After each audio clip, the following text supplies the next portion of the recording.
Nice little subject piece. We have a Jaguar XK8 instrument cluster, and that's in for cloning. So, gonna do it for you on camera. Show you what is involved in cloning a cluster. First thing, we're going to take the back cover off.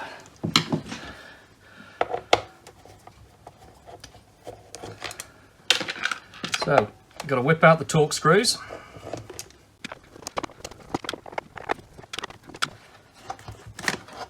Back cover is off.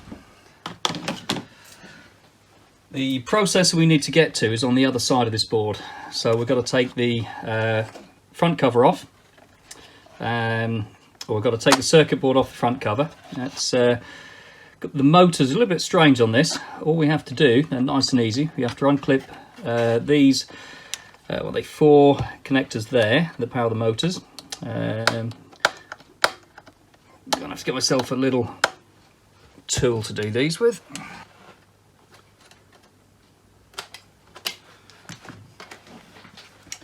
Right, I'm back. So with these disconnected here, these 4, next thing to do is to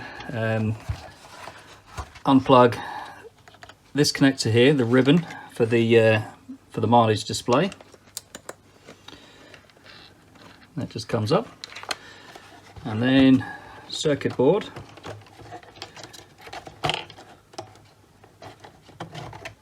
Lifts off. Now, what we have under here, on the front side of the circuit board, is the processor here. It's an 8C11EK8 from memory. This has now got to come off the board. So what I'm going to do, I'm going to get the hot air blower, switch it on, heat it off, and then show you how we program them. It's going to take a few minutes. So hot air is on, it takes a few minutes to warm up, so I'll get back to you when I'm getting that off. Right, so the hot air blower is now warming up. Let's zoom in on the processor, which is that one there. Now the idea is to gently heat it up around the edge, and with a pick like this we wait until we can just get the corner to come up, and then with the suction tool we're going to try and lift it off. So let's make a start and see how we get on. Now it's going to take more than a couple of minutes, so I'll either fast forward this or I'll time slip it. Total time to heat this up normally is about 5 minutes. So you don't want to watch me doing this for 5 minutes, so like this, it'll be done.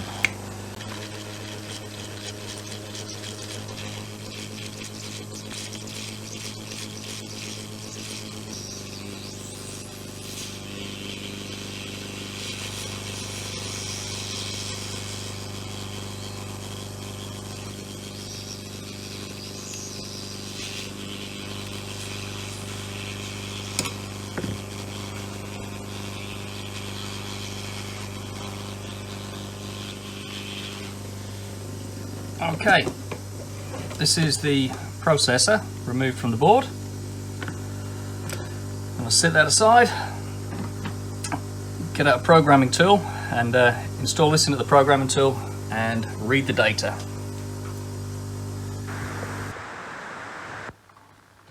Programming tool is all set up. We have the correct adapter for this chip. So here's the adapter anyway. This is the chip. We have to drop it into the adapter. Pin number 1 is marked, and it's also marked on the chip with a little dot there. So we have to make sure we get that into pin 1 on the adapter. This has got the corner cut out. The corner is cut out there. There's a little mark to say it's in number 1. So we drop it into the adapter, snap it home firmly. Then we have our adapter in there, chip in the adapter nicely. We've selected our chip. Whoops, we've selected our chip. Now all we have to do is read it.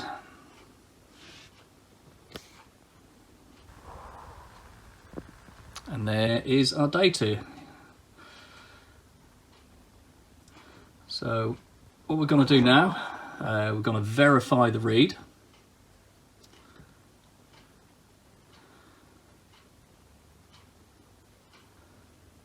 So it's now read the data twice, every single byte of data, which has, I think it has a VIN number in, and the mileage as well, which is held in here. So if you need to change the mileage on, this is where we adapt the hex. We're cloning this one. Customer's already supplied the original unit. This is the donor unit, so we're going to save the data from the donor for the customer.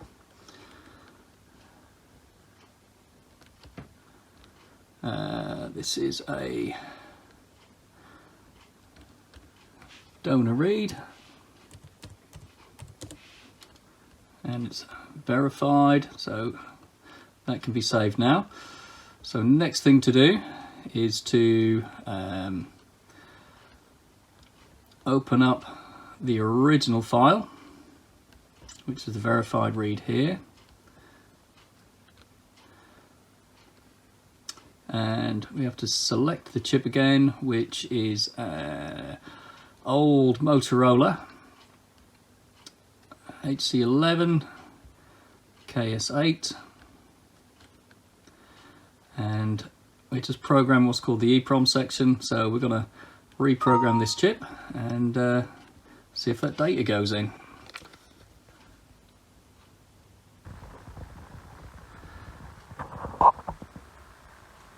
Takes longer to write the chip in than what it does to read it. So time for a nice little time slip, I think. Right, that's now come to the end of the read. Success. So next thing to do is to verify the read to make sure that it's written in correctly this time.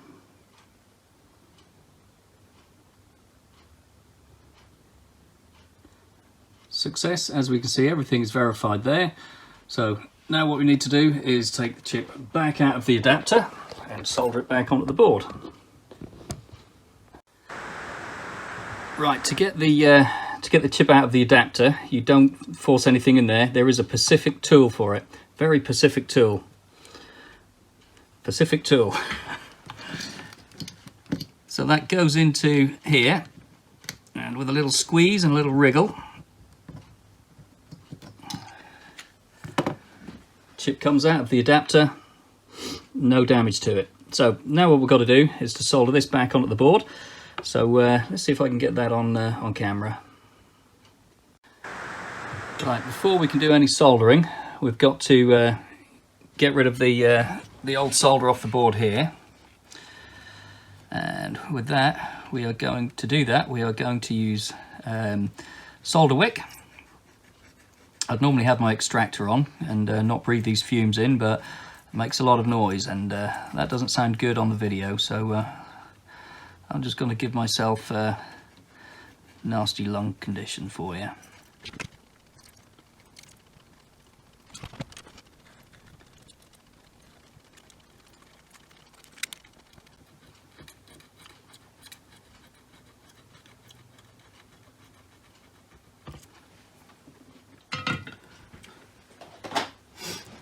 Right, that's all the old solder off.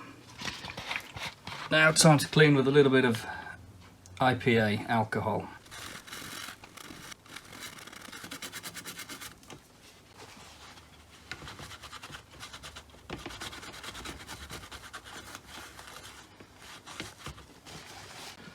So that's lovely and clean now. Next thing is to put some flux on there. We're going to use some really nice quality gel flux, tacky flux. Helps hold the processor in place whilst we tack it on.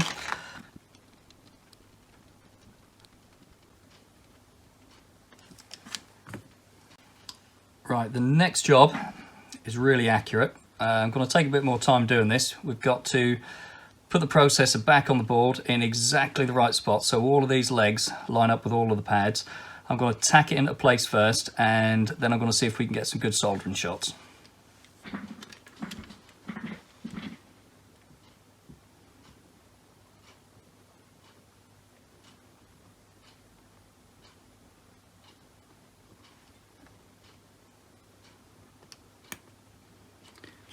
let's get that lined up and tacked on.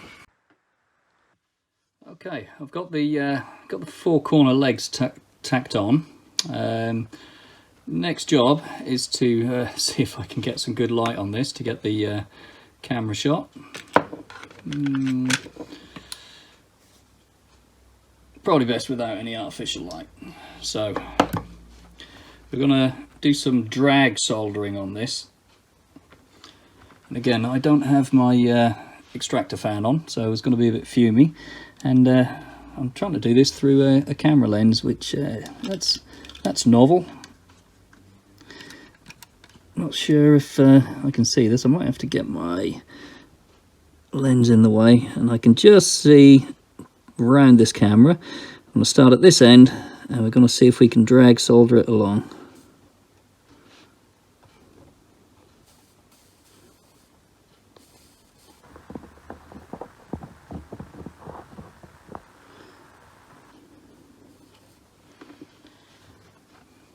As you can see, the first few legs we've got a solder bridge, but we're not too worried about that because we can tidy that up in a minute. Just want to get the rest of these legs soldered on,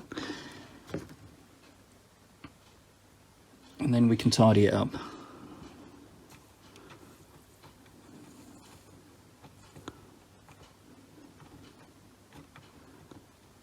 Right, now we can tidy these solder bridges up.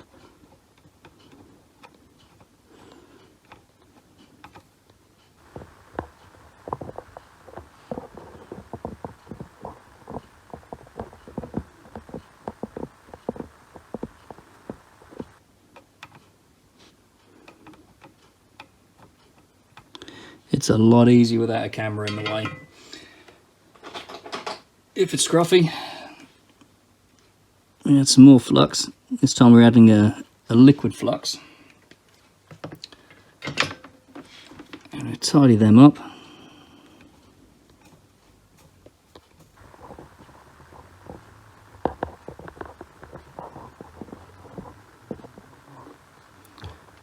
One of those could do with a tiny touch more solder on.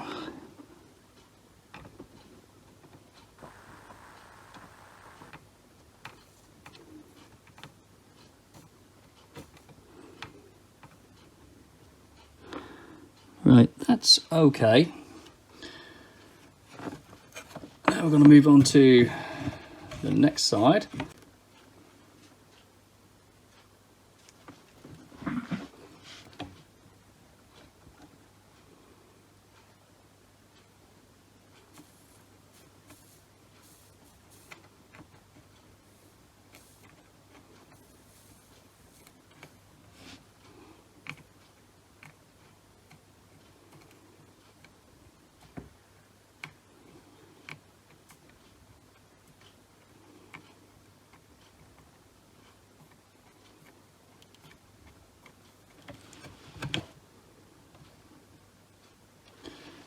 They're all on.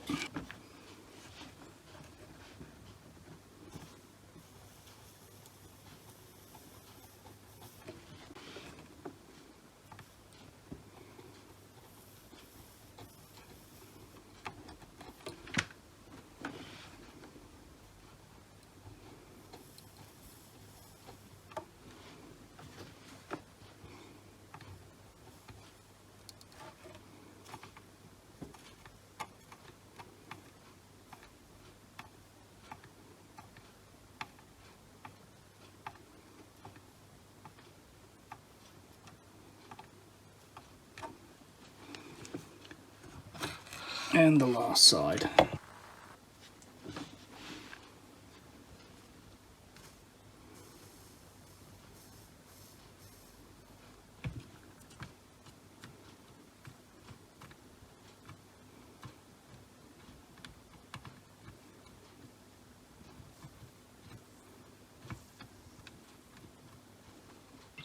Okay, so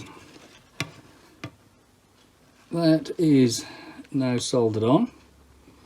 Going to check all those joints, give it a clean up again with a bit of alcohol, and oh, there we are. Give it a clean up with a bit of alcohol. Make sure we've got no solder bridges. Make sure we've got no dry joints. and then we'll start reassembling it. Yeah, all four sides, nice. There is about as good as I can get. An extreme close-up of what the legs look like up close.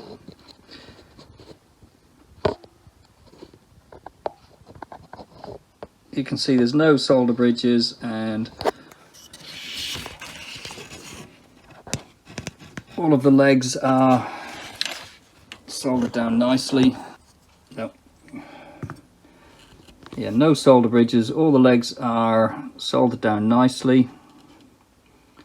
Very hard to get a close-up of soldering, but that's what a good solder joint should look like.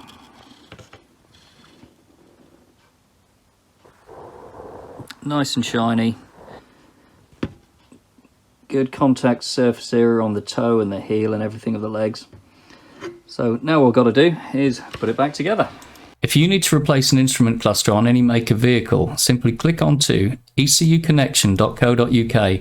Here you will find thousands of programming services available for all makes and models of vehicles, and thousands of components also available in our ECU shop. To search for an item for sale, click on the ECU shop tab, or to search for a service, click on the services tab. Then, using the easy-to-use filters on the left-hand side, select your model of vehicle and find the component that you are looking for. For example, today we are looking for an instrument cluster programming service for a Jaguar XK8. Then, select the service that you need from the drop-down menu. For example, today we are looking for a cloning service. Add it to the basket and pay by our secure payment system. We will program your unit and have it back to you working within a few days, ready for installation, and we operate a postal service throughout Europe and the UK.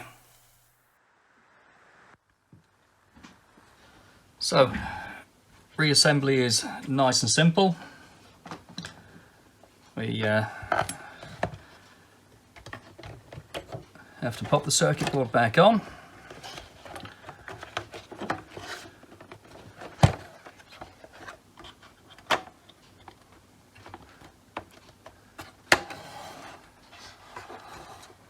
We have to reattach the ribbons, one for the display in the bottom,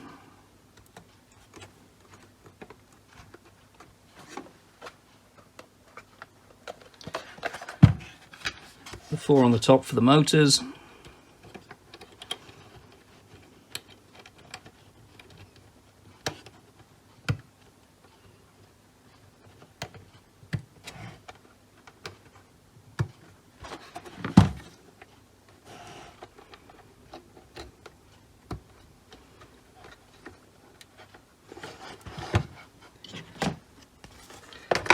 that cover back on,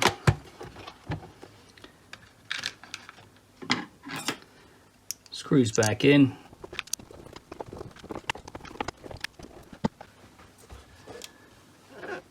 and there we are, finished. So if you've ever wondered how a Jaguar XK8 instrument cluster is cloned, that's how we do them. So if you ever need one doing, send it to us at ecuconnection.co.uk. We'll get it done for you and back to you, all cloned with if you supply a replacement unit. All the mileage will be correct, the immobilizer details, everything will all be correct on the cars, just you'll have a new unit, all your data transferred over. Thanks for watching. If you've managed to get this far, please click the like and subscribe buttons. If you want to see any other how-tos, keep a watch on the videos, and I'll see you on the next one. Thanks, guys.